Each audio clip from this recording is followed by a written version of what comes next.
Bom dia, meus irmãos, sejam todos bem-vindos à nossa Escola Bíblica Dominical.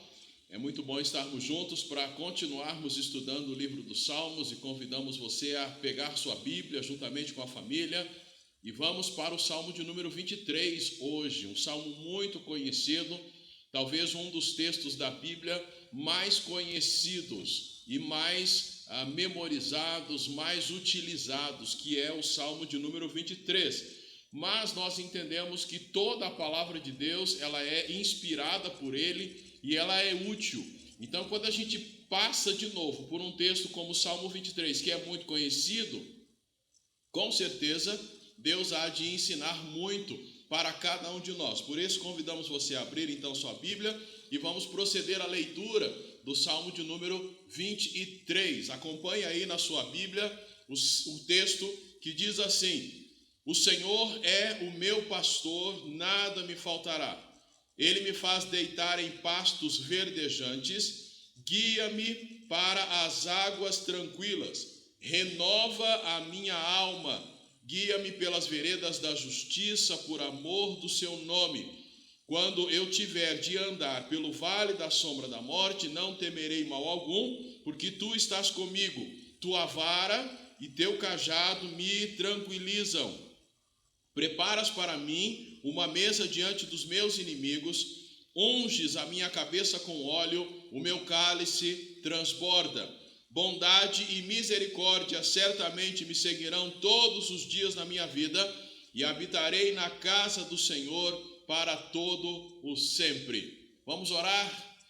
Senhor Deus e Pai, obrigado por esta manhã, pelo tempo que o Senhor nos concede de como igreja estarmos reunidos na Tua presença para aprendermos ainda mais da Tua palavra. Rogamos ao Senhor que fales ao nosso coração, assim como tem acontecido a cada encontro em que dedicamos tempo para estudarmos a Tua palavra, e hoje de uma forma muito especial, num texto que nos é muito conhecido, e que mesmo sendo conhecido, possamos estar com o coração, os ouvidos atentos, para então entendermos aquilo que o Senhor quer transmitir a cada um de nós. Assim oramos no nome de Jesus. Amém. Ok, então nós temos esse salmo que é muito conhecido, e neste salmo, o salmista Davi, que é o autor, na introdução a gente vê, pelo menos a Bíblia que eu uso aqui, fala Salmo de Davi, não tem mais nenhuma nota a respeito do autor. Muitos acreditam que foi o próprio Davi quem escreveu. Outros acreditam que esse salmo foi escrito no estilo que Davi escrevia. Então, uma outra pessoa, utilizando o estilo que Davi escrevia, escreveu o Salmo 23. Enquanto outros acreditam que foi um salmo escrito em homenagem a Davi. Seja como for, se tornou um salmo muito, mas muito conhecido entre nós cristãos. E é um salmo em que é usado duas figuras ou duas metáforas para falar a respeito de Deus. Então é usado a figura do pastor, que é muito conhecida nesse salmo, até porque ele já começa dizendo: o Senhor é o meu pastor. E a segunda figura é a figura de um anfitrião ou de um amigo. Então nós temos essas duas figuras, e por conta disso a gente sugere a divisão do salmo em duas partes. Primeira delas, versículos 1 até o versículo 4, a metáfora sobre o pastor. E o restante, versículos 5 e 6, a metáfora sobre o anfitrião. E é isso que a gente tem nesse salmo, que começa com uma afirmação de Davi. Vamos então entender que esse salmo é de Davi. Ele começa dizendo: o Senhor é o meu pastor. Esta é a afirmação que Davi faz, e é uma afirmação que mostra para nós que ele, Davi, tem um relacionamento com o Deus de Israel.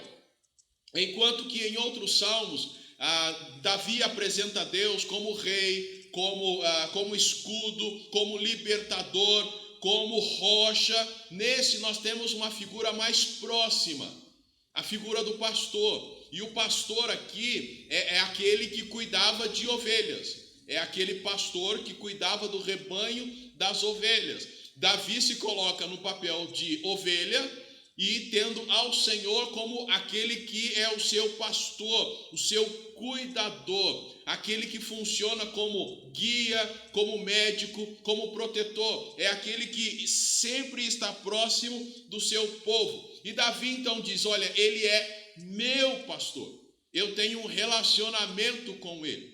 Algumas pessoas já conseguiram ver, ou pessoalmente ou pela internet, alguns pastores reais nos dias atuais cuidando de um rebanho de ovelhas.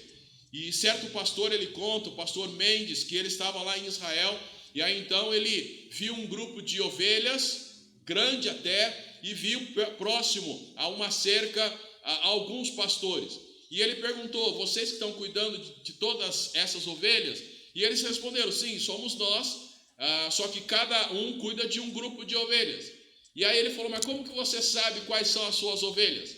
E aí então, um dos pastores começou a chamar as suas ovelhas. E o pastor Mendes então conta que foi impressionante ver que daquele monte de ovelhas, algumas saíram e vieram até onde esse pastor estava, enquanto as outras, que não pertenciam a ele, ficaram exatamente onde estavam. Então ele conta isso, e isto confirma aquilo que a palavra de Deus diz quando a gente chega no Novo Testamento, que diz que as ovelhas ouvem a voz do seu pastor e elas reconhecem a voz do seu pastor. Isso a gente encontra no Novo Testamento, falando, o próprio Senhor Jesus é quem dá essa ideia, e os evangelistas registram isso. Davi então afirma: o Senhor, ele é o meu pastor, eu tenho um relacionamento com ele e ele tem um relacionamento comigo. Disto a gente já começa a aprender uma lição muito importante. Uma vez que nós temos ao Senhor Jesus como o Senhor da nossa vida e consequentemente somos salvos, nós podemos afirmar a mesma coisa, que ele, o Senhor Jesus, é o meu pastor. Quando a gente chega no Evangelho de João, o Evangelho de João vai dizer, o próprio Senhor Jesus diz: eu sou o bom pastor. Então, hoje, se nós temos relacionamento com o Senhor, nós o temos como nosso pastor e podemos dizer: olha, eu tenho um relacionamento com Ele e Ele cuida de mim, Ele é aquele que me guia, Ele é aquele que me protege. É assim que esse salmo começa, com Davi fazendo esta afirmação. Depois disso, ele vai falar aquilo que esse pastor faz. O que esse pastor faz? Esse pastor é aquele que provê, é aquele que cuida da gente, ele providencia tudo aquilo que nós precisamos. O versículo 1 termina dizendo: nada me faltará. A Nova Versão Internacional, a NVI, traz assim: o Senhor é o meu pastor e de nada terei falta. A ideia que Davi está querendo transmitir aqui é que o Senhor providencia tudo aquilo que nós precisamos. Ele necessariamente não dá tudo aquilo que queremos. Esta ideia que muitas pessoas pegam esse versículo e traduzem da seguinte forma: o Senhor é o meu pastor, então nada do que eu quero vai me faltar. Não é correto entender o texto dessa forma. O correto é entender que o Senhor sim é o meu pastor, eu tenho um relacionamento com Ele e Ele comigo, então aquilo que eu preciso, Ele não vai deixar faltar. Quando a gente lê Mateus capítulo 6, aonde há o conselho para a gente não andar ansioso com relação à nossa vida, com o que haveremos de comer, beber e com o que nos vestir, lá fala para a gente não andar ansioso, porque o Senhor providencia estas coisas. E a ideia ali do texto é dizer: aquilo que é básico o Senhor providencia. Os justos, aqueles que andam com o Senhor, não vão passar necessidade nestas questões básicas. Como é, ou o que significa não passar necessidade? Talvez você não tenha o dinheiro para comprar, mas o Senhor vai mandar alguém para te ajudar. O Senhor vai mandar pessoas para suprir essa sua necessidade. Esta é a ideia. Então, a ideia do Salmo é que o Senhor é aquele que provê aquilo que nós precisamos, e não aquilo que egoisticamente nós queremos. Simplesmente querer por querer, querer porque está na moda, querer porque todo mundo tem. Não, o Senhor supre as nossas necessidades. Mas é claro que nós sabemos que o Senhor, Ele é extremamente misericordioso, e hoje nós podemos afirmar o seguinte: nós temos mais do que precisamos. Mesmo aqueles que passam por necessidades, o Senhor tem cuidado. O Senhor jamais, como o bom pastor que Ele é, jamais abandona as suas ovelhas, deixando que elas passem necessidade. O Salmo de número 34, abra aí a sua Bíblia, Salmo 34, versículo 9, traz a mesma ideia desse cuidado do Senhor. Está aí bem pertinho, Salmo de número 34, versículo de número 9, fala assim: temei o Senhor, vós, seus santos, pois nada falta aos que o temem. E de novo, nada falta, nada daquilo que precisamos, nada daquilo que é essencial, o Senhor sempre fornece aos seus filhos. E como diz o Salmo 127, versículo 2, o Senhor nos dá até enquanto dormimos. O Senhor está cuidando de nós até o momento que nós estamos dormindo. Ele protege a gente. A gente descobre isso quando lemos vários textos da Bíblia. Pessoas estavam dormindo, lá no texto de Esther, por exemplo, Amã estava armando matar Mordecai ou Mardoqueu, e o Senhor faz com que o rei perca o sono. E aí então o rei sem sono pede para ler o livro que tinha os registros da história do povo de Israel. E ao ler, ele descobre que um certo Mordecai ou Mardoqueu o livrou de uma conspiração. E aí ele, mas o que foi feito para esse homem? Não foi feito nada. Então o rei decide homenagear Mardoqueu. E aí o que acontece? Naquela noite em que Amã estava planejando matar Mardoqueu, o Senhor faz o rei ficar acordado e providencia o livramento de Mardoqueu. Olha que coisa linda. Mardoqueu estava onde? Estava dormindo. O Senhor supre, cuida da gente mesmo quando a gente está dormindo. E é por isso que, claro, você já deve saber que lá no final nós vamos convidar você a ter um relacionamento com esse Deus. Porque Ele guia a gente, Ele cuida da gente, Ele protege, Ele é o nosso médico, Ele é aquele que cuida a ferida das ovelhas, cuida das nossas feridas emocionais, Ele é aquele que dá direção, que guia, que dá proteção. Então, não tem outra coisa a fazer a não ser seguir o exemplo de Davi, que teve um relacionamento com esse bom pastor. Hoje nós somos convidados a também ter esse relacionamento com esse pastor que provê tudo aquilo que precisamos. E aí os versículos 2 e 3, a primeira parte do 3, vai dizer que o Senhor é aquele que também nos dá equilíbrio emocional. Olha aí, versículo 2, Ele me faz deitar em pastos verdejantes, guia-me para as águas tranquilas, renova a minha alma. Percebe? De novo, a gente está pensando, a figura que ele está usando é de um pastor conduzindo suas ovelhas. Conduzindo as ovelhas por terrenos, pensando lá na Palestina, por terrenos que era de difícil caminhada mesmo para os animais, cheio de vales e montanhas. Para achar um pasto verdejante, tinha que se andar quilômetros e quilômetros, e a ideia é, ele me faz deitar, quer dizer, ele acha um local adequado para descanso, para alimentação, ele acha lugar para que as ovelhas pudessem saciar a sua sede, e ele renova o vigor. Então nesse ambiente, o vigor das ovelhas era renovado. Versículo 3 diz, renova a minha alma. Outras versões diz, refrigera a minha alma. Mas uma outra versão diz, restaura o vigor. Parece ser mais este sentido, já que a figura é a figura de um pastor cuidando de ovelhas que ficavam cansadas da caminhada. Então ele encontrava um local em que elas pudessem ter restaurado o seu vigor. É claro que quando Davi está usando essa figura, ele está pensando nele como pessoa, sendo cuidado pelo Senhor e tendo também o seu vigor restaurado. Hoje, quando nós seguimos a Cristo, Ele também faz com que nós encontremos este ambiente de descanso, de refrigério para a nossa alma, para as nossas emoções e de restauração do vigor. Você lê o Salmo de número 19, que a gente já estudou, e você descobre que a lei do Senhor, que a palavra do Senhor, que o testemunho do Senhor faz uma série de coisas na nossa vida quando nós a estudamos.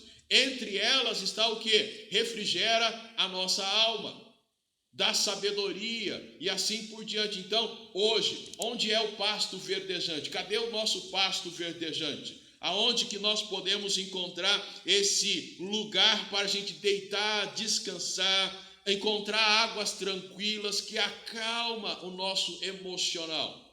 Onde é isso? É a palavra de Deus. Por isso que a gente tem uma insistência com os irmãos, com as famílias, para que vocês invistam tempo de qualidade na leitura das Escrituras. Façam isso, porque é lendo as Escrituras que você vai encontrar essa restauração do vigor que você está precisando. O seu emocional alcançará o equilíbrio e por meio das Escrituras você vai encontrar as dicas dos caminhos que você deve seguir. Você está mal, você está precisando de ajuda, você vai ler na Bíblia que na multidão de conselheiros há sabedoria. E aí você então vai conversar com alguém. Entendi, agora eu vou conversar com alguém. Você vai ler na Bíblia que sobre tudo que se deve guardar, guarda pois o teu coração, que é a sua mente, a sua cabeça. Por quê? Porque dele procedem, ou da sua cabeça procede todas as saídas da vida. E aí você começa a entender que precisa cuidar melhor, digamos assim, do pescoço para cima. A gente costuma ir para a academia para cuidar do pescoço para baixo, para ficar fortinho, arrumadinho, aquela coisa toda. Mas e daqui para cima? Nós precisamos cuidar disso também. Quem é que cuida para nós? Quais os meios que a gente encontra? Palavra de Deus. E ao irmos para a palavra de Deus, encontraremos todos os caminhos, ou o caminho que a gente precisa seguir. Então, o salmista está dizendo, olha, o Senhor é aquele que cuida inclusive do meu emocional. Para quem gosta de animais, sabe o tanto que você que gosta de animais, o tanto que você conversa com seus animais. Quem gosta de planta, conversa com planta. Mas como a nossa figura aqui é pastor, eu vou usar essa comparação, essa ilustração. O quanto que quem gosta de animais conversa com animais. E o quanto que os animais se sentem bem ao ouvir a voz do dono. A maneira como ele reage bem ao dono que chega e que conversa com ele, que coloca a mão nele, que faz um afago. Os animais se sentem muito bem. E quando a gente vê animais que estão perdidos, nós percebemos que eles estão acuados. Pensando especificamente no cachorro, que é o animal mais comum, você vê que ele está lá com o rabinho já abaixado, ele está acanhado, ele fica com medo. Mas aqueles que são bem cuidados, que têm ali os seus donos, eles ouvem o barulho, às vezes do carro, eles sentem alegria. Então quando o dono chega, vai conversar com eles, é uma alegria total. Davi está dizendo aqui, eu sou a ovelha que tem um bom pastor, e esse pastor conversa comigo, e ele fala comigo, e eu sinto a presença dele. Como? Hoje, por meio da palavra de Deus, por meio da Bíblia. E quando a gente faz isso, a gente tem o nosso emocional revigorado. Isso é maravilhoso. Mas o salmista continua mostrando que o pastor é aquele que cuida e protege. A gente já tem falado isso. Olha só a segunda parte do versículo 3. Depois que ele fala que renova a minha alma, e ele diz, guia-me pelas veredas da justiça por amor do seu nome. E o versículo 4, quando eu tiver de andar pelo vale da sombra da morte, não temerei mal algum, porque tu estás comigo, tua vara e teu cajado me tranquilizam.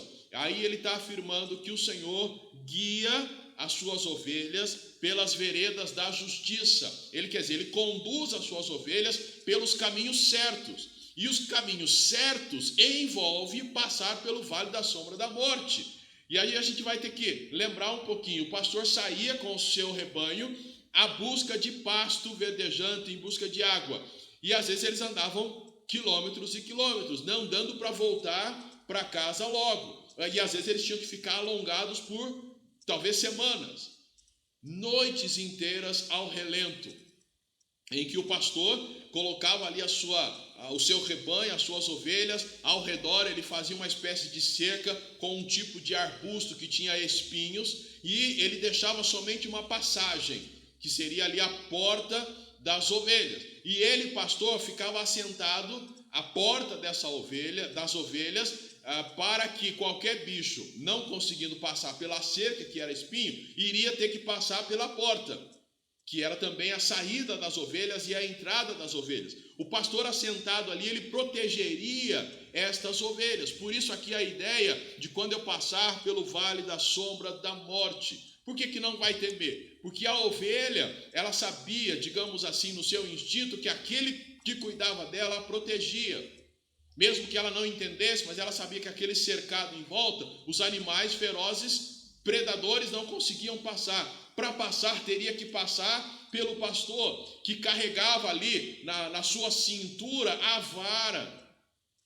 Ele carregava ali na sua cintura uma espécie de bastão, e na sua mão ele levava o cajado, que tanto ajudava na caminhada, como também para espantar os bichos. Então ele tinha esses dois instrumentos que viravam até arma. E por que o Senhor fazia isso? Para proteger as ovelhas, mas no final do versículo 3 diz: por amor do seu nome. O pastor tinha uma reputação a ser preservada. Imagina se ele perdesse uma série de ovelhas para animais ferozes. Não, ele não podia perder, a reputação dele estava em jogo. A mesma coisa é o cuidado de Deus para conosco. Ele nos guia pelas veredas certas, e as veredas certas incluem passar pelo vale da sombra da morte, viver neste mundo terrível que nós vivemos, cheios de ameaças de todos os tipos, mas o Senhor cuida de nós, e nada nos acontece a não ser que Ele queira, e Ele faz isso por causa da reputação dEle. Ele cuida do seu povo por causa da reputação dEle. E aquilo que acontece, que ele permite acontecer com o seu povo, é porque ele sabe que não vai ferir a reputação dele. Assim como nós olhamos para o Antigo Testamento, quantas vezes o povo de Israel foi cativo? Quantas vezes o Senhor permitiu que nações, às vezes até menores do que Israel, vencesse Israel nas batalhas? Tudo isso para trabalhar com o povo, mas sem em nenhum momento manchar a reputação dele como pastor. Hoje nós temos o mesmo pastor que cuida de nós. E veja que o salmista aí no versículo 4 diz que eu não temerei mal algum. Por quê? Porque tu estás comigo. E esse tu estás comigo nos remete ao salmo anterior, que é o salmo de número 22. Lembra do que a gente estudou semana passada? Em que nós vimos em que ele clama e ele vai fazendo a alternância entre o eu e o tu. Ele fala: eu clamo, mas tu és o quê? Tu és santo, tu és soberano, tu és aquele que cuida de mim desde sempre, tu és aquele que responde. Então eu não temerei mal algum, porque eu sei que tu estás comigo. A ovelha não temia porque ela sabia que lá na porta, a única porta, né, e lá no Novo Testamento Jesus vai dizer o que? Eu sou a porta das ovelhas, se a memória aqui não falha.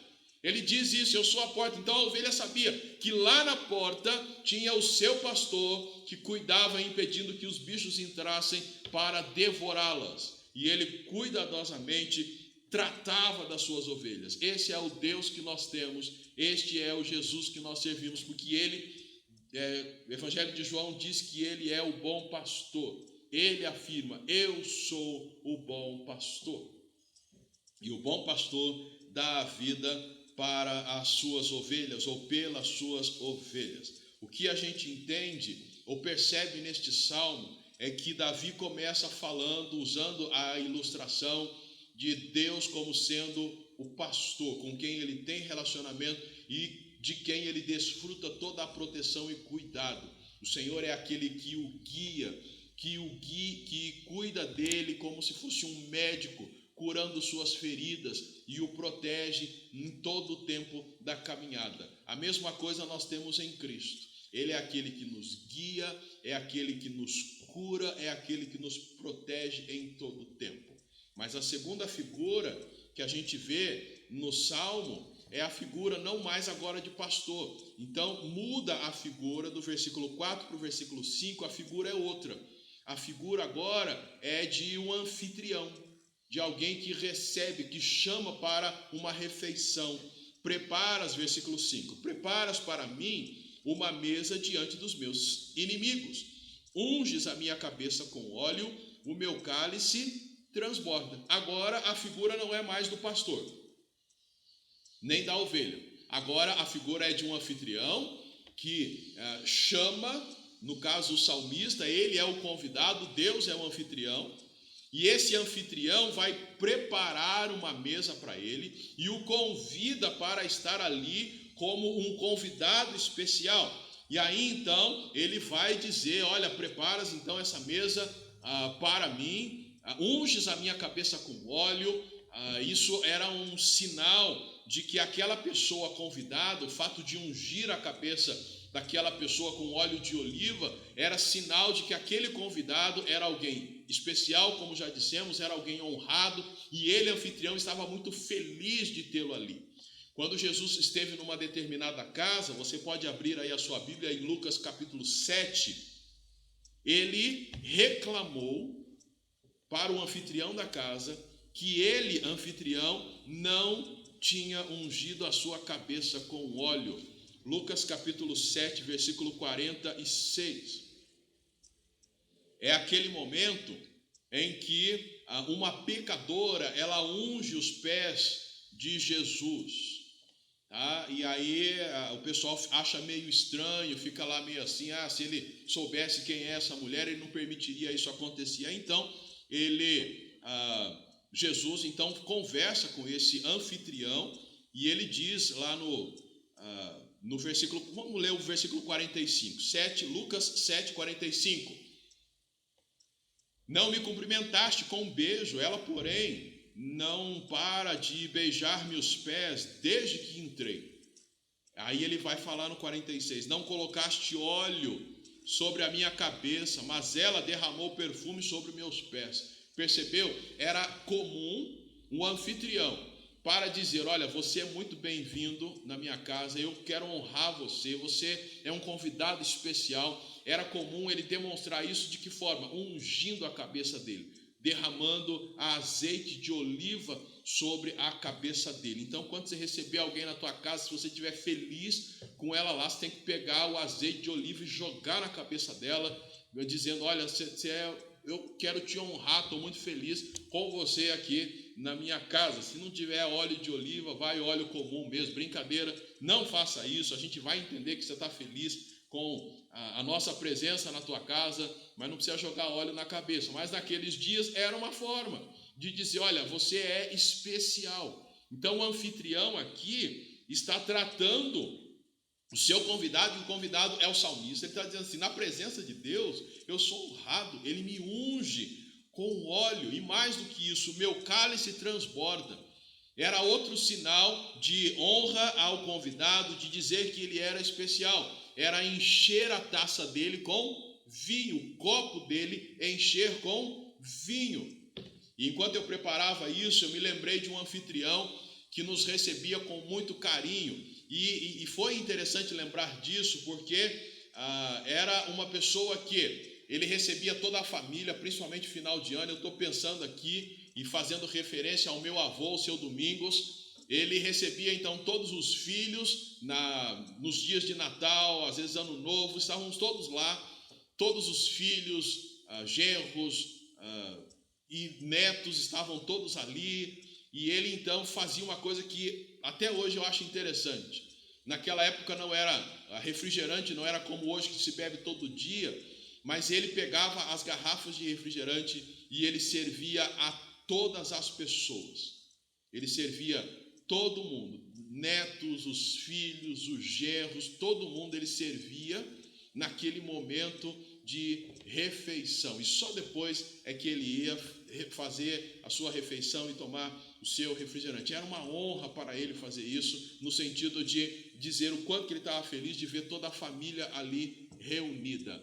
O salmista está dizendo, o meu cálice transborda, quer dizer, o Senhor unge a minha cabeça e enche o meu cálice com o vinho, para mostrar que o Senhor está feliz com a minha presença, está honrando a minha presença, que eu sou especial para o Senhor. E tudo isso é feito na presença dos meus inimigos.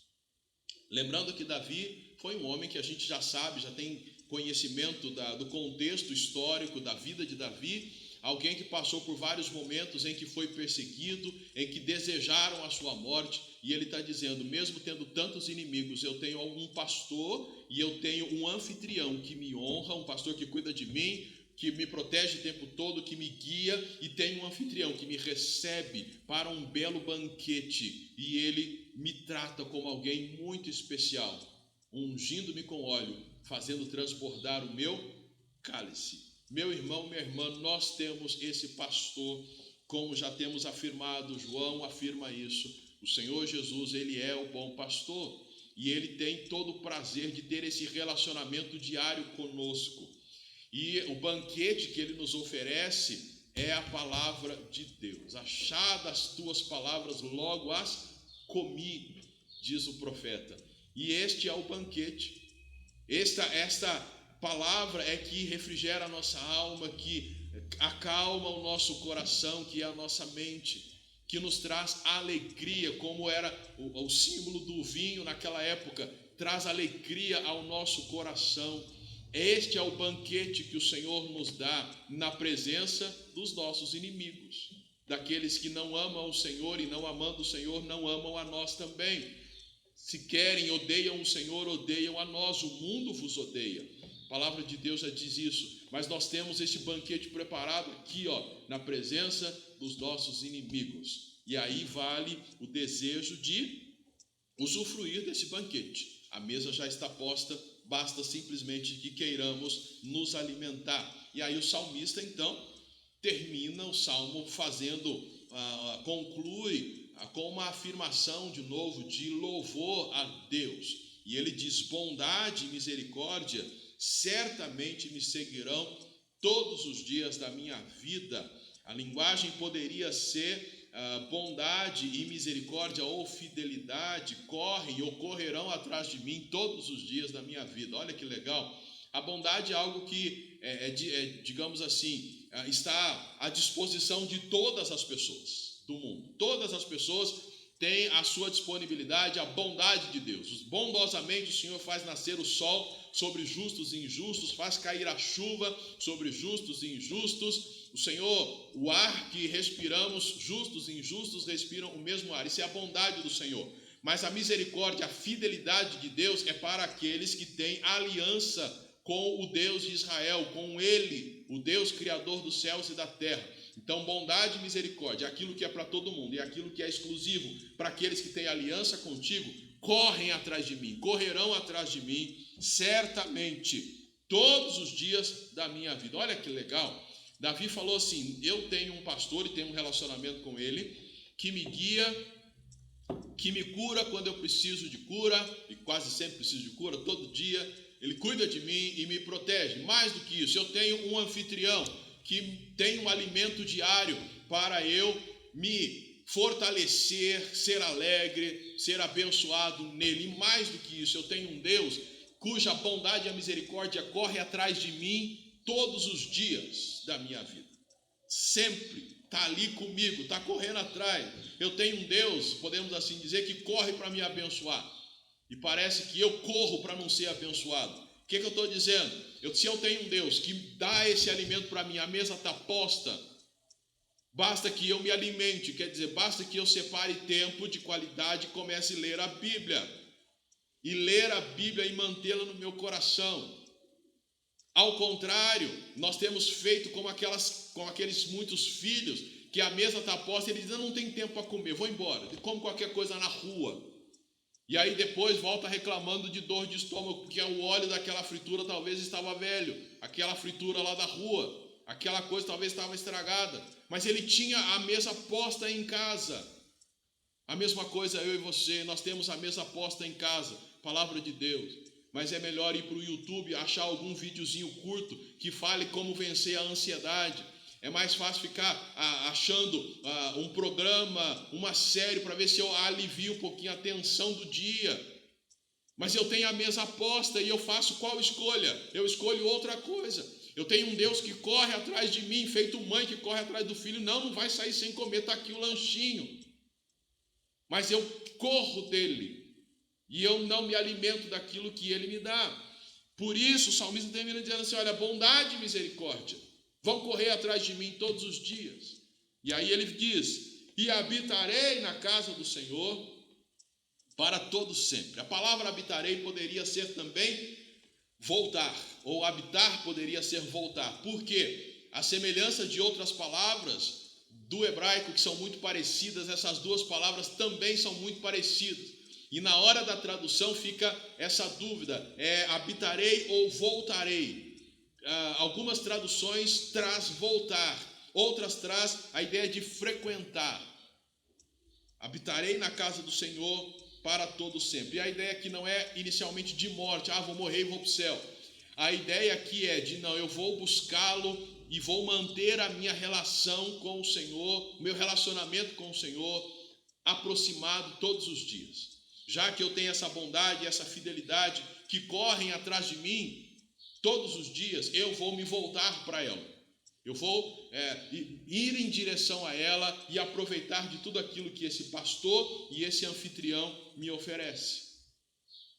É isso que eu e você precisamos fazer. Diante do Senhor que nós temos, do Jesus que nós temos, que é o bom pastor, que deu a sua vida por nós, e hoje está aí, dedicando a nós todo esse banquete que é a palavra de Deus, que faz a transformação na nossa vida, que restaura o nosso vigor, que nos dá direção, que cura nossas feridas, que nos protege em todo o tempo. Esse anfitrião que está aí, correndo atrás de nós para nos abençoar, o que eu posso decidir fazer? Eu preciso decidir voltar-me para Ele, por completo para Ele. E a conclusão que a gente tem, então, é que esse salmo usa essas duas figuras, de pastor e anfitrião. O pastor que quer dirigir, quer cuidar, quer proteger a cada um de nós, e o anfitrião que quer cuidar de nós, recebendo a nós como convidados especiais. Se você não aceitou Jesus, Jesus quer ser para você o pastor e o anfitrião. Ele quer cuidar de você e quer recebê-lo num relacionamento de intimidade. Você precisa dizer sim para Jesus. E não espere amanhã, não espere mais um tempo. Receba Jesus como o seu Salvador. Entenda, reconheça que Ele deve ser o Senhor da tua vida, então você será salvo. Tome essa decisão hoje, não deixe para amanhã. Para aqueles que já são salvos, olha, talvez você precisa voltar e recomeçar o seu relacionamento com Deus. Mesmo que você aparentemente esteja firme com o Senhor, reflita como você pode melhorar ainda mais essa relação. Talvez ser menos adolescente espiritualmente falando, que está sempre agitado, que nunca dá tempo de comer, de parar e sentar com a família e se aquietar e conversar e ouvir o coração da mamãe, do papai, permitindo que eles ouçam o seu coração. Talvez precisamos deixar de ser esses adolescentes jovens tão agitados, ou mesmo adultos, né? Tem tanto adulto hoje que é agitadíssimo, tão corrido, não consegue fazer outra coisa a não ser ver as coisas do lado ruim da vida. A gente precisa aquietar, voltar para a mesa do Senhor, se alimentar da comida que Ele preparou para nós, para ouvir o coração dEle, e permitir que Ele ouça o nosso coração, permitir que Ele sonde o nosso coração, vendo se há em nós algum caminho mau, para que então Ele nos guie pelo caminho reto. É isso que o Senhor pode fazer, quer fazer, e depende da nossa inclinação e desejo de retomarmos a nossa caminhada com Ele. Oramos para que tudo isso possa acontecer na tua vida que já é salvo, voltar para um relacionamento sério com Deus. Se já está sério, que pergunte a Deus como posso melhorar ainda mais. Se você não está com um relacionamento legal, então melhore cada vez mais com o Senhor. Se ainda não aceitou Jesus, que aceite a Ele como o Senhor da tua vida, para que então você seja salvo. Esse é o Salmo 23 e oramos para que o Senhor fale profundamente ao teu coração por meio do Santo Espírito dele. Vamos orar. Senhor Deus e Pai, muito obrigado pela palavra que o Senhor nos transmitiu nesta manhã. E te agradecemos porque o Senhor nos dá uma palavra que é viva e eficaz, e em todo momento nós aprendemos cada vez mais do Senhor por meio de textos até bastante conhecidos. Muito obrigado por nos trazer esta mensagem. Assim nós oramos agradecidos no nome de Jesus. Amém. Deus abençoe sua vida e até a nossa próxima transmissão. Fiquem todos na paz do Senhor.